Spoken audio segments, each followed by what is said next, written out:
Բարի երեկո, եթերում է մարդկային գործոնը, ամռան տապն ավելի թեժանում է իր հետ բերելով մի շարք խնդիրներ, մարդկային գործոնն այս անգամ անդրադառնում է ոչ սանիտարահիգենիկ պայմաններում պահվող և վաճառվող սննդին, գետնանցումներում վաճառվող մթերքներին և իհարկե առաջին հերթին դրանց վտանգավորությանը, թե մենք ինչ ենք ուտում և արդյոք հետևում ենք մեր առողջությանը գոնե որպես սպառող, կիմանանք հենց այսօր, դիտենք տեսանյութը։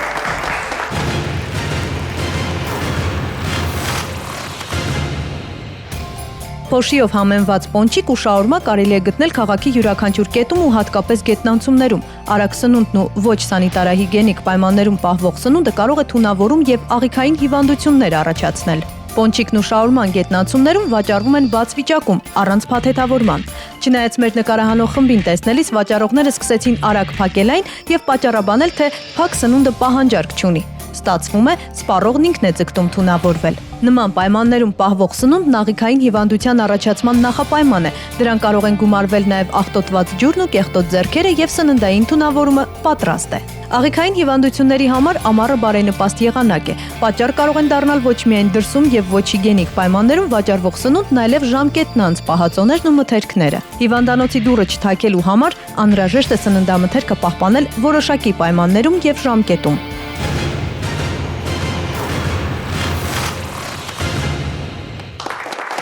Կերուսուս, իսկապես, էլ ինչ է մնում, եթե չես պաշտպանում քո շահերը։ Ես վստահ եմ, որ մեզնից յուրաքանչյուրը բախվել է այն դեպքի հետ, երբ գնել է ժամկետնան սնունդ և անգամ վերադարձնելու պարագային հանգել է խնդիրների։ Հրավիրենք այս պահին մեր գոլեգաներից մեկին, որը առաջին հերթին հանդիսանում է որպես սպառող։ Լրագրող, հաղորդավար, խմբագիր Լուսինե Մուրադյան, համեցեք։ Բարի երեկո Լուսինե, շնորհակալ եմ հրավերն ընդունելու համար։ Թեման սնունդը և իհարկե ամռան տապին ինչպես է պահպանվում, ինչպես է սպառողը իրեն լուրջ վերաբերվելու արդյունքում հասկանում, թե ինչ է գնում։ Դուք երբևիցե առնչվել եք այն դեպքեր, երբ գնել եք թեկուզ սուպերմարկետից, թեկուզ սովորական խանութից կամ գետնանցումից որևէ բան, որը եղել է Գետնանցումից առհասարակ չեմ գնում որևէ մթերք, որովհետև կարծում եմ, որ հակահիգիենիկ պայմաններում են վաճառվում գետնանցումում մթերքները, իսկ սուպերմարկետից բոլորովին վերջերս այո գնել եմ սունկո, փաթեթավորված սունկ, մի քանի տուփ, ժամկետին նայեցի, հասկացա, որ այսօր են ստացել, այսօրվա ժամկետով է, բերեցի տուն, պարզվեց, որ բորբոսնած է ամբողջ սունկը։ Դա արդեն խոսում են մասին, որ կամ ժամկետները հենց սուպերմարկետում են փոխում, ինչը նույնպես հնարավոր է, որովհետև նման լուրեր կային, կամ չեմ կարող այլևս բացատրել, դա արդեն մասնագետները պետք է բացատրեն։ Իսկ ինչ ձեռնարկեցիք։ Նյարդայնացա այդ պահին ոչինչ այդ պահին չարեցի։ Դե դա բնությամբ տրված ռեակցիա էր, իսկ արդեն որպես գիտակցական։ Քանի որ մի քանի տուփ էի գնել եւ բավական էր նույնիսկ այն երկու տուփը, ստիպված համակերպվեցի այդ փաստի հետ, որ մի տուփը պետք է ուղղակի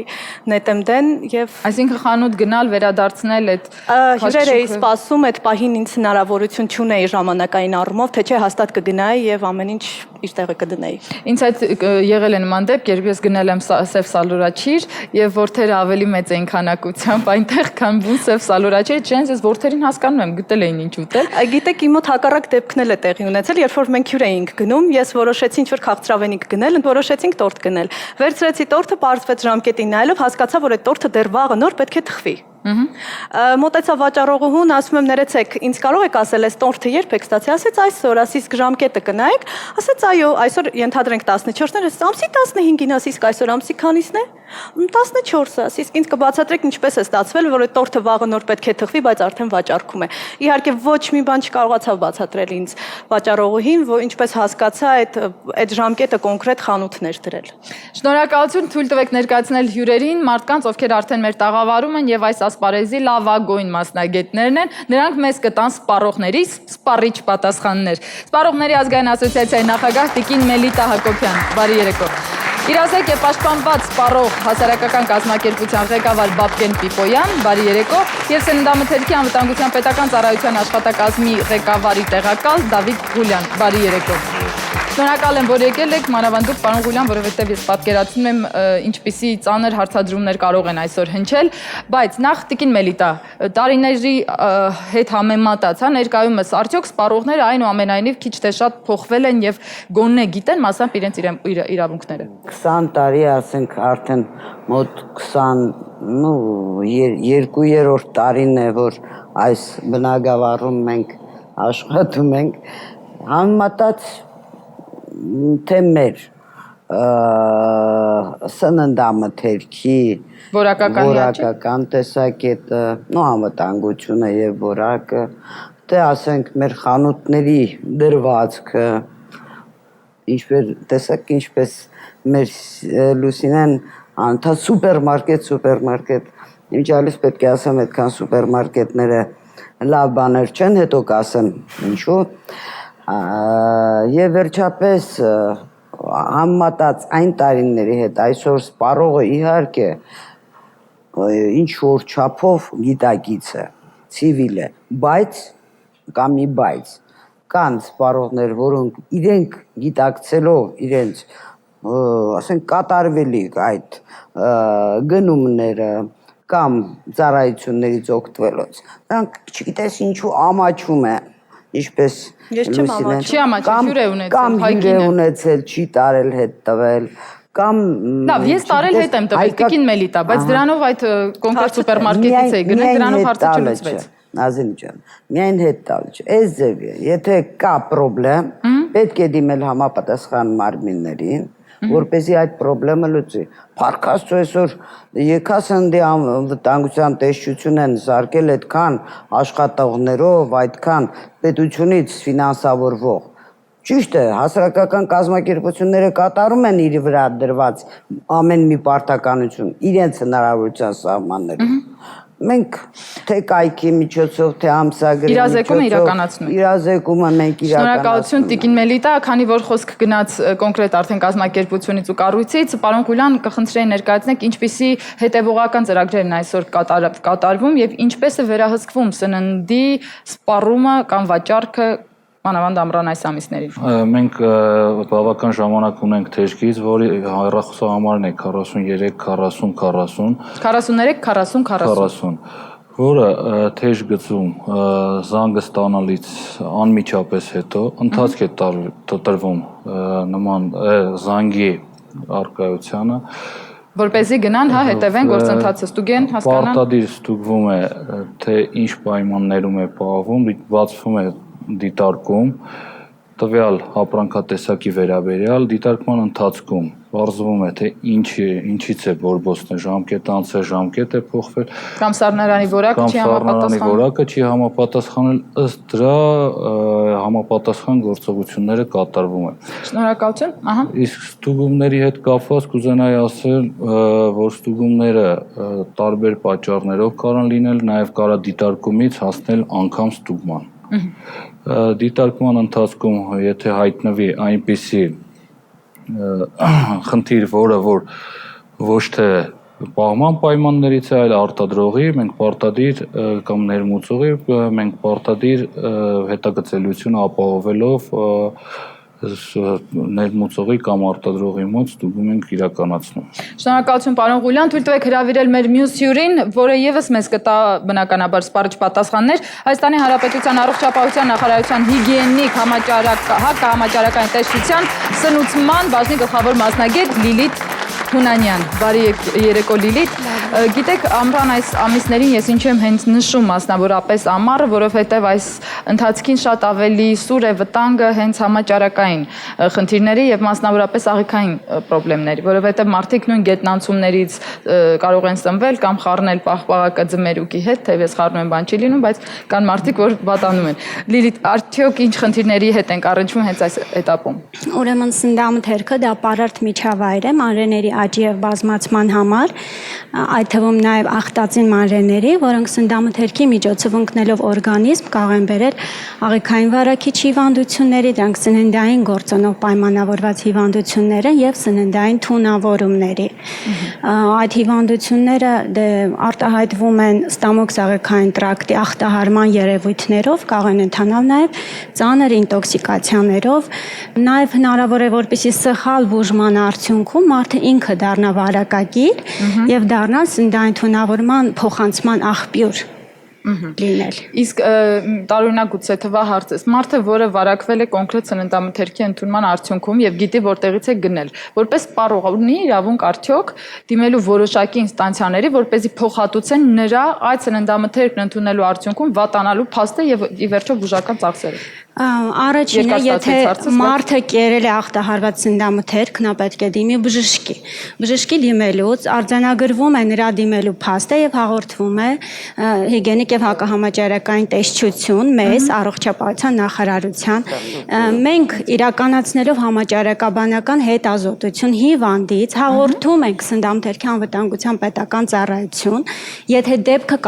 կապված է կազմակերպ օջախների հետ։ Այսինքն հանրային սննդի կազմակերպություններում, խանութներից, որոնք կազմակերպ օջախներ են։ Շնորհակալություն։ Պարոն Պիպոյան, դուք ժամանակին աշխատել եք եւ պետական ստրուկտուրայում եւ ներկայումս արդեն հասարակական կազմակերպության ղեկավարն եք, որը իրազեկել եւ պաշտպանել սկզբունքով է առաջնորդվում։ Այ իմ հարցին խնդրում եմ տվեք պատասխան։ Ուրեմն ամբողջ խնդիրը կանում է բացառիկ ընթացք ունեցող այս հաղորդումը, որովհետեւ առաջի անգամ ես ականատես եմ բանի, որ մեղավորներ ման չեն գալիս, արդեն ողջունելի երևույթի հետ գործ ունենք։ Ուրեմն ամբողջ աշխարհում գոյություն ունի պետական վերահսկողություն եւ հանրային վերահսկողություն։ Եթե պետական վերահսկողությունը մի քանի ատյանների բաժում է, ապա հանրային վերահսկողությունը շատ ավելի բազմակոմպոնենտ է։ Այսինքն, եթե հասարակական կազմակերպությունը ինչ-որ ոլորտում վերահսկողություն է իրականացնում, նույն հանրային դաշտում անկախ փորձագետը վերահսկում է արդյոք հանրային վերահսկողություն իրականացնողը նորմալ անում իր գործը թե չէ, զանգվածային լրատվամիջոցը։ Ժամանակները արագ տրանսֆորմացվում են, մենք ու բաց ինտերնետ ազատ դաշտ ունենք եւ տեսնում ենք եվրոպական զարգացած երկրներին, բայց մենք չենք դառնում մշակույթի կրողը, բայց պահանջելուց մենք ասում ենք ինտերնետում նայում ենք եվրոպական մշակույթ, անցումի պոնչիկի վրայի փոշին ենք տեսնում գաճի հենց դրա մասին է խոսքը, տեսեք, կա հանրային վերահսկողության մասին եմ խոսում ու գործիքների եւ մեխանիզմների։ Պրոբլեմների մասին կարող ենք փաստել թե մենք այստեղ նստած բոլորս, թե ուղղակի եթե դուրս գանք փողոցում հարցում անենք, շատ ներողություն թող կոպիտ չնչի, բայց 4-րդ դասանի կրթություն ստացածից մինչև ակադեմիկ բոլորը նույն պրոբլեմը կփաստեն։ Այսինքն այն ինչ որ ակտուալ է բոլորի համար է, դա բոլորը գիտեն։ Դրա համար ինչա պետք։ Պետք է հանրային մոտեցում եւ համագործակցություն թե պետական մարմինների, թե հասարակական կազմակերպությունների, այսինքն մեղավորներ ման են գալիս ոչ թե երևույթի, այլ գործողությունների մեջ։ Ուրեմն նմանատիպ դեպքերում պետք է իրականացնել լայնածավալ գործողություններ։ Առաջին հերթին, ինչպես նշեց քիչ առած Լուսինեն, որ սպառողը պետք է գիտակցի ու գնա նրան, որ չի կարելի այդտեղից նման ապրանք ձեռք բերել։ Մենք ցավոք սրտի այսօր կայք դեռևս չունենք, բայց Facebook-յան էջում մենք պարբերաբար տեղեկատվություն ենք տալիս, ինչից ինչ վտանգ է։ Ամենայն դեպս առաջին քայլը որ կարող ենք անել։ Իսկ ինչի չեն արգելվում այդ կետերը։ Հիմա դրա մասին է խոսքը գնում։ Ուրեմն մենք ունեցել ենք, երբ որ ժամանակին ես աշխատում էի 2011 թվականին ունեցանք կարճաժամկետ փորձ, հունիս ամիսներին դիտարկվեց եւ շատ արագ արգելանք տրվեց որոշակի կրպակների վրա, որոնք փոքր միջին բիզնեսմեն են։ Այստեղ մեխանիզմը հետեւյալն է եւ պարզ։ Համատեղ իրականացվում է, օրինակ որոշվում է, քննարկում է իրականացվում, որ ենթադրենք հուլիսի 15-ին կամ օգոստոսի 1-ից իրականացնում ենք շրջայց այդ փողոցային առևտրով անցումի տակում այն տաղավարներում, որոնք ամենայն դեպս այս պահին պայմաններին չեն բավարարում։ Առաջին հերթին զանգվածային լրատվամիջոցները փոքր եւ միջին, փոքր բիզնեսը դա միջին էլ չի։ Փոքր բիզնես իրականացնողներին այդ մասին տալիս են տեղեկատվություն։ Այսինքն, եթե մարդը հնարավորություն ունի ինչ-որ բաներ շտկելու եւ քաղաքակիրթ առևտուր անելու, ինքնակարգավորվող մեխանիզմներից առաջի փուլը սկսում է աշխատել։ Երկրորդ փուլի ընթացքում սկսում է շրջայցը։ Շրջայցի ժամանակահատվածում արդեն հանրությունը ներկայացնում է իր պահանջը, հասարակական կազմակերպությունը հետևողական է լինում եւ պետական մարմնից պահանջում է գործողություն։ Մի րոպե։ Այս սա է ցիկլը։ Առանց մեկի մի քիչ լեկցիոն տարբերակով է ստացվում, եկեք կոնկրետացնենք։ Ես սպառող եմ, անցումի տակով ամեն անգամ անցնելիս գիտեմ ինչ է վաճառվում։ Ես ինչպես եւ Լուսինեն երբևիցե չեմ գնում բաց ուտելիք անցումի տակից։ Պարզ տրամաբանությունից ելնելով, որ այդքան մարդ անցնում է, շնչում է, արտաշնչում է, ուտելիքն ու փչանում է։ Իսկ տեսել եք այդ կաղապարները, որոնց մեջ պատրաստվում են, ինչ կեղտոտ են դրանք եւ չմոռանանք թե ձեթը քանի տարին մեկ է փոխվում այդ կարկանդակի։ Տեսեք, ուրեմն պետական լիազոր մարմնի այս պահին մի փոքր պաշտպանեմ, հետո էլ չեմ պաշտպանել։ Չէ, մենք չենք պաշտպանել, եկեք հասկանանք։ 200 հոգի, ուրեմն ամբողջ խնդիրը հետեւյալումն է։ Պետական ապարատը պատասխանատու է դրա համար եւ պետք է իրականացնի ստուգում։ Բայց ես եմ ասում, մեղավորներ ման չեն գալիս։ Առաջին հերթին հանրային դաշտը ցույց է տալիս իր պատրաստակամությունը աջակցելու, խնդիրը կարգավորելու եւ ոչ թե մեղադրանքներ ներկայացնելու։ Դրանից հետո սկսվում են աշխատանքներ, որոնք պետքա լուծեն խնդիրը, որովհետեւ հասկանում ենք, որ հաստատի կանգնած են խնդրի առաջ, որից հետո նոր կարելի է տալ գնահատականներ։ Ինչու չուղվեց եւ այլն, թե չէ ուղակի խնդրի մասին խոսենք, էլեմենտար է, ունենք խախտում, որը պետքա վերացնել։ Բայց խախտումները որպես կանոն գնում են վերահսկվում են, խախտումը չի շտկվում, այդ թեման, այդ խնդիրը, խնդրեմը մնում է։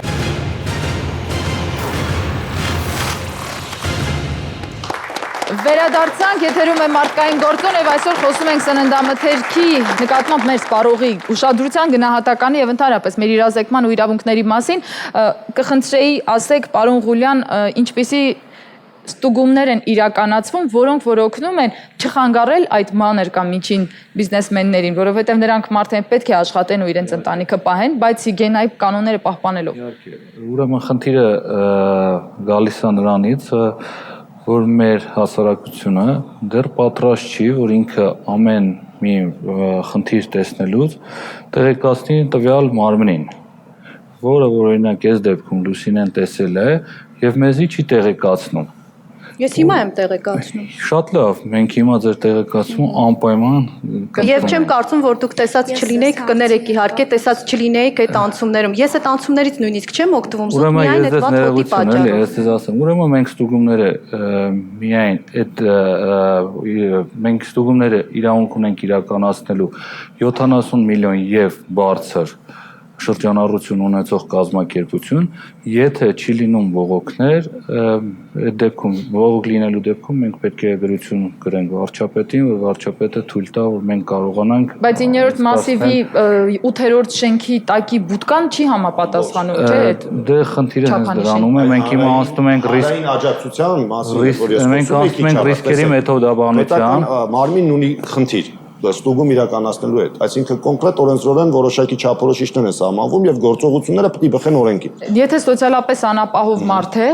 եւ կարծում է, որ այդ նույն պոնչիկը, որ անցումի տակից է առնում, ավելի էժան է, քան խանութից գնված պոնչիկը։ Ամբողջ խնդիրը կանում է դրանում։ Պետք է մշակել, ոչ թե պետք է նստել ու փաստել խնդրեմ, այլ պետք է մշակել մեխանիզմ։ Բայց խնդրեմը բարձրացնենք, հասկանանք շատ է խնդիրը, որ մշակել մեխանիզմ։ Ամեն ինչին արդարացում մենք կարող գտնենք։ Անկամ կարող գտնենք, որ այս մարդը աշխատում է օրական 1500 դրամ, այդ իր փոքր կրպակով եւ իրան այս 1500 դրամից չզրկենք։ Բայց կա ռիսկի գործոն։ Ինչի հաշվին է ինքը աշխատում այդ 1500 դրամը։ Անվտանգության։ Հիմա խնդիրը որն է։ Պետք է իրականում կարողանալ մշակել մոդել պրոֆեսիոնալիզմը ոչ սիրողական մակարդակի գործողություն անելը այս մեր ներողություն եմ խնդրում բայց մեր բոլորի ամենամեծ թերություններից մեկն է մենք բոլորս ամեն ինչից հասկանում ենք դա այդպես չի Պարոն Ղուլյան հիմա հասկացանք որ կան օրենքներ որոնք սահմանափակում են գործողությունները մենք արդեն անցնում ենք ռիսկերի մեթոդաբանությամբ ռիսկերի մեթոդաբանությունը ինքը իրանով հենց դա է որ ասում է որ որն է բարձր ռիսկային Եվ ըստ դրա մենք արդեն ամենտեղ իրավունք ունենանք ստուգելու, անկախ նրա շրջանառությունից, բայց այս դեպքը չի ազատում նրանց, որ մենք իրավունք չունենք նրանց ստուգելու այս պարագայում։ Մենք անպայման գրի կառնենք այս հաղորդումը Եվ մենք ստուգում կիրականացնենք այդ տեղերում։ Պարոն Ղուլյան, մի բան եմ ուզում հարցնել։ Նայեք, ստուգումները վստահ եմ, որ իրականացվում են պարբերաբար, բայց հետագայում այդ նույն խանութում, անունը լինի սուպերմարկետ, թե չգիտեմ, անցում, լինում է նույն խնդիրը, որպես կանոն դա լինում է նույն մարդկանց հետ, հավատացեք։ Այսինքն մարդիկ պատժվում են, տալիս են ինչ-որ X ստուգանք։ Ես դες նաև ասեմ, ծառայությունը ստուգումները իրականացնում է տարեկան 1 անգամ, բայց վերահսկողության ունի այլ ձև, դա կոչվում է դիտարկում, դիտարկում է կարա ցանկացած պահի, ցանկացած բողոքի հիման վրա, ցանկացած օր իրականացնել։ Երբ որ դիտարկման ընթացքում առկա են նման խնդիրներ, դիտարկումը թույլ է տալի, որ մենք այդ խնդիրները լուծենք այդ ճանապարհով։ Շնորհակալություն, Լիլիթ, ավելացնելու բան ունեք։ Ավելացնել, որ առողջապահության նախարարության կողմից պարբերաբար գրություններ են ուղարկվում տեղական ինքնակառավարման եւ տարածքային ինքնակառավարման մարմիններին սննդամթերքի բացօթյա վաճառքը արգելելու համար, որովհետեւ հենց նրանք ունենալ պիսի որոշում, որպեսզի արգելվի սննդամթերքի բացօթյա վաճառքը, սննդային թունավորումներից եւ աղեքային վարակիչ հիվանդությունները կանխարգելելու նպատակով։ Դե հիմա եթե ենթադրենք գանք մրգերին, ամառ է, բոլորս գիտենք ճանապարհներին երթևեկելիս սիրով կանգնում ենք, գնում ենք այդ մրգերը եւ միրգը մի քիչ այլ։ Այո։ Փողոցային առևտուրը, որը սննդամթերքին է վերաբերում։ Ես հիմա սննդամթերքի մասին եմ խոսում։ Պարոն Պիպան, ինչ դեպքեր ունենք, օրինակ հիմնականում ասենք ստատիստիկաներ, ինչից են առավել թունավորվում, ինչին ենք մենք սովորել։ Ստատիստիկ թվերը ավելի ավելի շատ կտային, ուրեմն հիմնականում այդ սեզոնայնության իմաստով նախ առաջերտին պետք է նշենք, որ անկախ ամեն ինչից գոյություն ունեն բարձր ռիսկային մթերքներ, որոնք կենթանական ծագման հում պարունակող մթերքներ են։ Տարվա բոլոր եղանակներն նրանք մնում են ռիսկային, հատկապես ամռանը էլ ավելի ռիսկային, ասեմ ինչու, որովհետև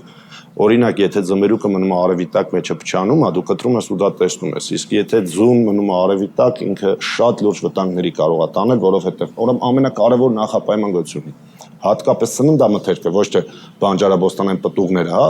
այն որը գործանային արտադրանքը ունի հստակ մի քանի ճշմարիտ ներկայացվող պահանջներ, որոնցից մեկը պահպանման պայմաններն են։ Ուրեմն եթե ապրանքի պիտանության ժամկետը 15 օր է, գոյություն չունի ինչ-որ մի ապրանք, որը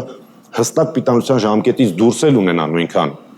պահպանման ժամկետ։ Այսինքն երշիկը ենթադրում 7-ից 15 աստիճան ջերմաստիճանում սառնանային պայմանում պիտանի է 15 օր, բայց եթե դու նրան հանում ես կախում ես արևի տակ 40 աստիճան, անգամ կարող է 6 ժամ պիտանի չլինի։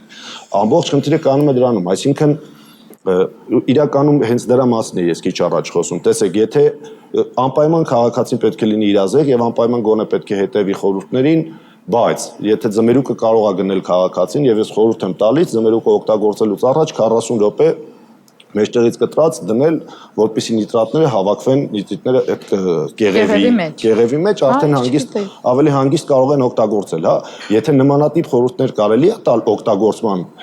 հետ կապված, ապա կան ոլորտներ, որտեղ ուղղակիորեն խորհուրդը հետեւյալն է։ Եթե մենք ուզում ենք ունենալ եվրոպական չափորոշիչ իներին համապատասխանող իրացում, մենք ինքներս պետք է բավարարենք եվրոպական չափորոշիչներին։ Այսինքն, եթե եվրոպացի քաղաքացին մտնում է սուպերմարկետ, ինքը ոչ միայն նայում է արտադրությանը, անգամ նայում է կալորիականությանը, բայց ամենակարևոր խնդիրը կա, որ այստեղ շատ սպառողներ, որոնք երեկոյան գալիս են մեր գրասենյակ, մենք տեսնում զրուցում ենք, հստակ ասում են, բայց իրենք վստահում են, մենք չենք վստահում։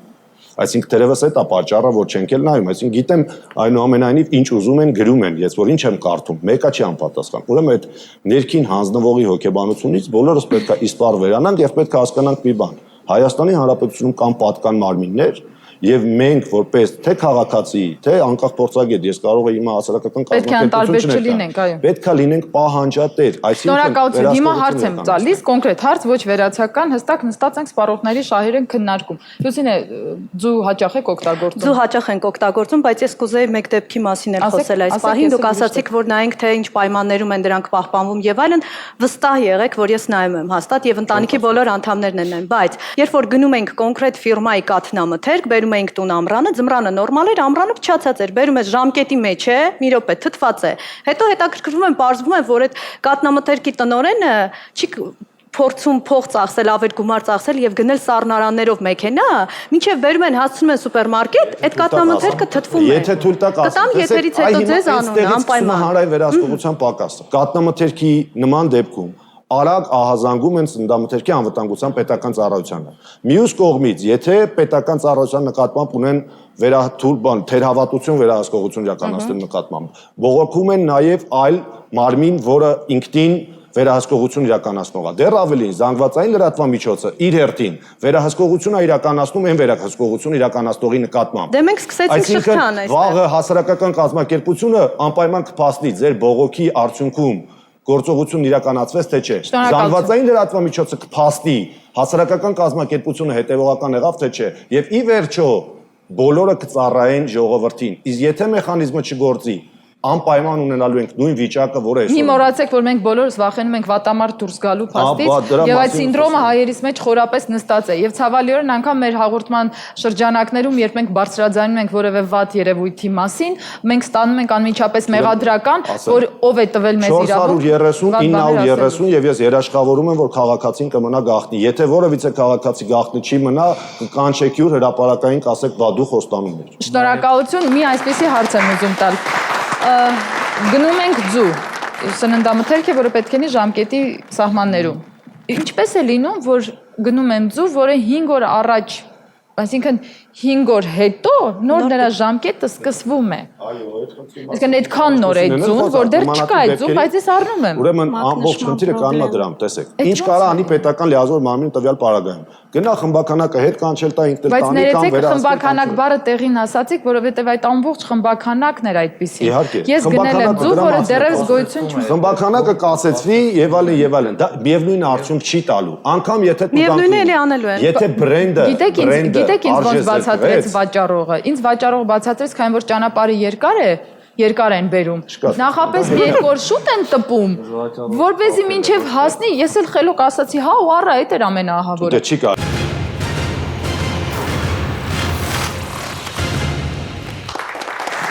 Մարդկային գործոնն է եթերում կեր ու սուս կամ կեր ու լավ էլ բարձրաձայն քո պաշտպանիր քո շահերը, ինձ թվում է իմ բոլոր հյուրերը այսօր փաստելու են դա։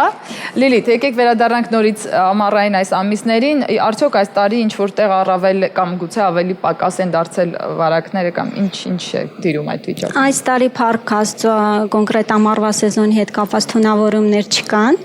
կան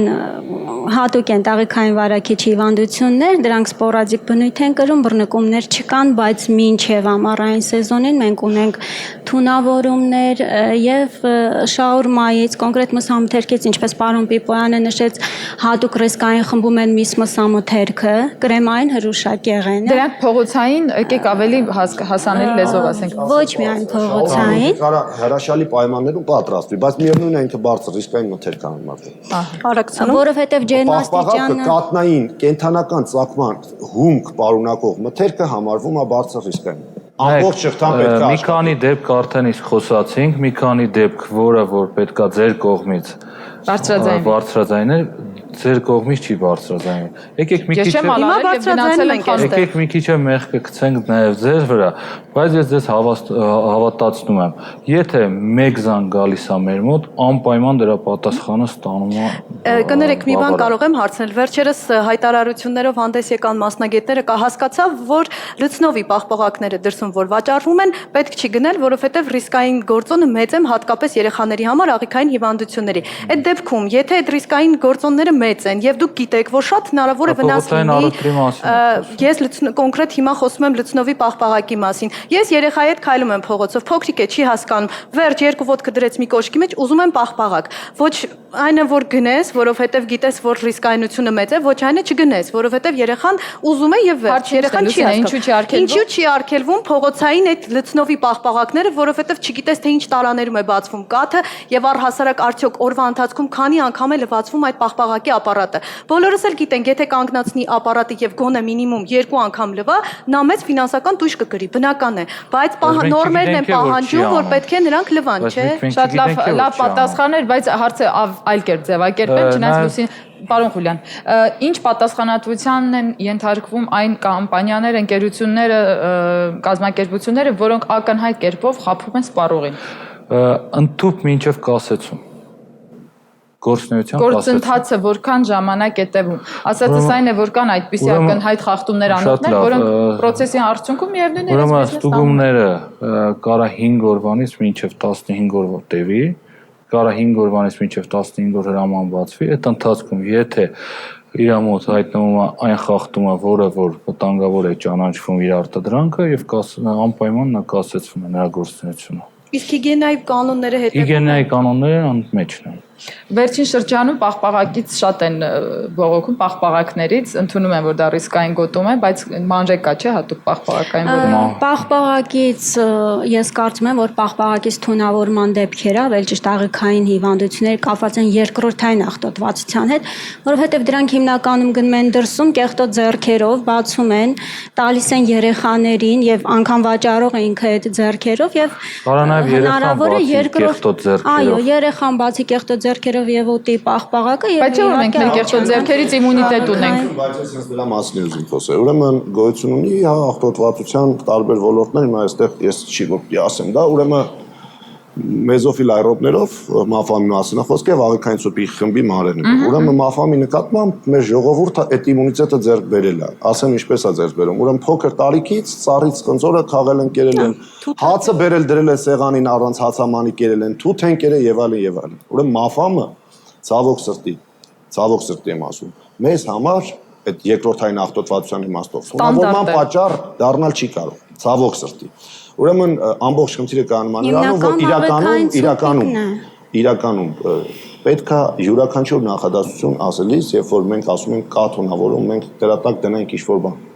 Չի կարելի խոսել ու ասել, որ ուրեմն ամբողջ առաջին գործողություն, օրինակ մենք հիմա որպես հասարակական կազմակերպություն, որը որոշել ենք իրականացնել այս ոլորտում, աշխատելու ենք նաև հիվանդանոցների հետ, այսինքն սննդային թունավորումները պետք է դառնան հանրային։ Այսինքն մենք ունենք շաբաթվա կտրվածքով ոնց է լինի 1 կամ 2 սննդային թունավորում ունեն մենք, ճիշտ է։ Շաբաթվա կտրվածքով 2 դեպք, ուրիշ բառի մասին չեմ խոսում։ Այս հանրությունը ժամը լրատվականով, Armenia TV-ով կամ մեկ այլ հեռուստաընկերության հաղորդումով, ասեք դեպք շաբաթական 2 անգամ մենք լսում ենք հետևյալ տեղեկատվությունը։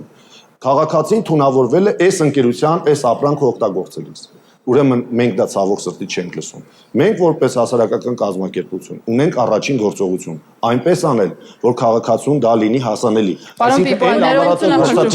Ես ընդունում եմ ձեր ասածը, բայց չմոռանանք նաև մասնավոր սեփականության շատ օրենքներ եւ ընդհանրապես շատ ընկերություններ կարող են պարզապես վերցնել եւ դատի տալ քեզ անպատասխանատու հայտարարության համար, որովհետեւ եզակի դեպքը չի համարվում ընդհանրական 1000 ներողություն։ Խնդիրը կանում է դրանում։ Ուրեմն չի կարելի լինել սիրողական մակարդակի հայտարարություններ անել, ինչպես հիմա ես չեմ ուզում որ որևիցե մեկն անի։ Բայց այդ պատճառը որ մենք չենք բարձրաձայնում անունները։ Ամբողջ խնդիրը։ Ուրեմն թունավորումը ցանկացած թունավորում իրազեկվում է, ցանկացած։ Եթե դա սննդային թունավորում է, անպայման հայտարարում։ Պարոն Գուլյան, եթե ձեզ հասնում է, ապա այո, դա արդեն գործընթացը կսկսվի, բայց կարող չէ առողջապահության հետ միասին շատ նորմալ աշխատում ենք, ցանկացած սննդային թունավորում անպայման իրանք մեզ իրազեկում են։ Ես ուզում եմ ավելացնել ցանկացած արձանագրված թունավորում, երբ դեպքը արձանագրվել է, բայց մեզ հայրից մեջ մշակույթ է, երբ հիվանդանում են, բայց չեն դիմում։ Ես այդ 2-3 դեպքի մասին ոչ մի տեղից չգիտեմ։ Ժամանակին միևնույն անգամ որպես սպառող, եթե դու ուզում ես գնալ եւ որևէ խանութին թեկուզ վառած սուրճի համար, որը թունավորմանը չի առնչվում, բայց դու տեսնում ես հոտից սկսած, որ վառված սուրճ են քեզ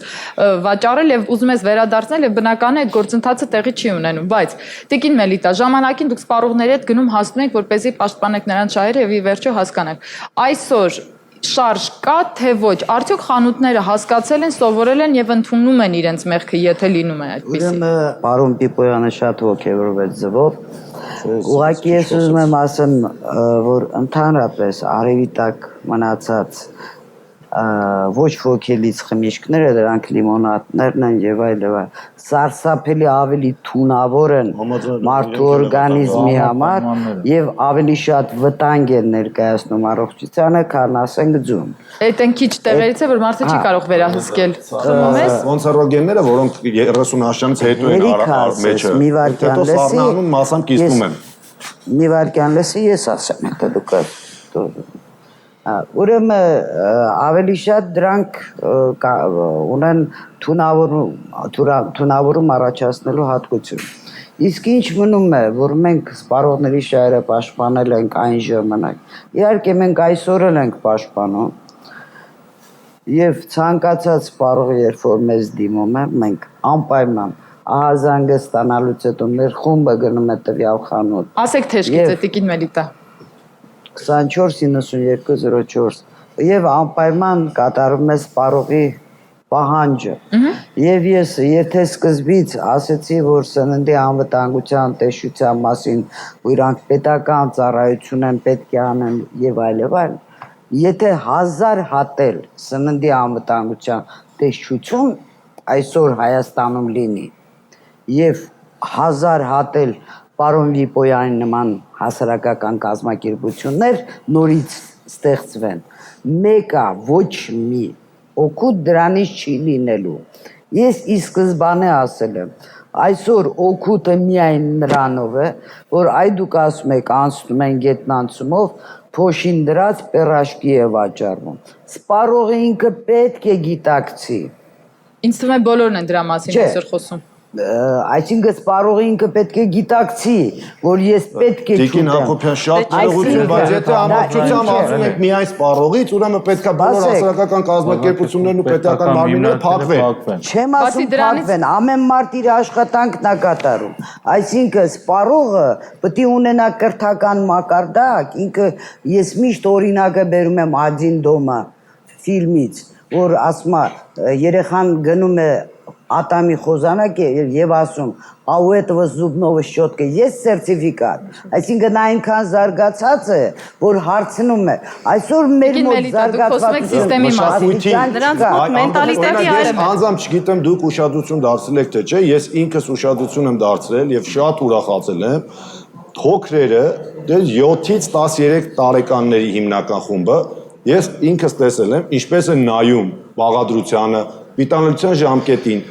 երեխաները մի քանի անգամ հեռուստացույցով տեսել են եւ իրենք դեռևս այդ սովետական իներցիայի միջով չանցնելու մշակույթի կրող չեն եւ իրենց մեջ սկսել է ձևավորվել այդ մշակույթը դրա համար եմ ասում ուրեմն կրողը դառնալ եւ տեղեկացված լինել դրանք իրականում տարբեր բաներ են ժամանակը տրանսֆորմացվեց այնպես որ մենք որպես պահանջատեր շատ ավելի իրազեկ ենք քան դեռևս ունենք ներքուստ արմատացած այդ մշակույթը մեր մեջ Քանի որ մենք խոսում ենք ամռան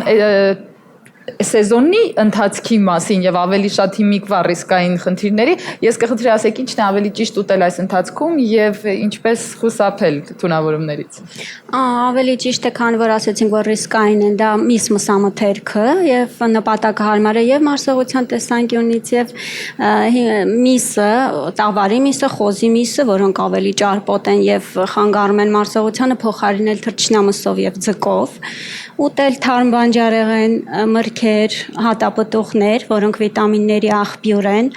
շատ խմել հեղուկներ, որովհետև մենք քրտում ենք եւ կորցնում ենք ջուր եւ ոչ գազավորված, հատկապես ջուր, որովհետև քրտնում ենք, կորցնում ենք մեծ քանակությամբ ջուր, հեղուկ եւ աղեր նաեւ ջուր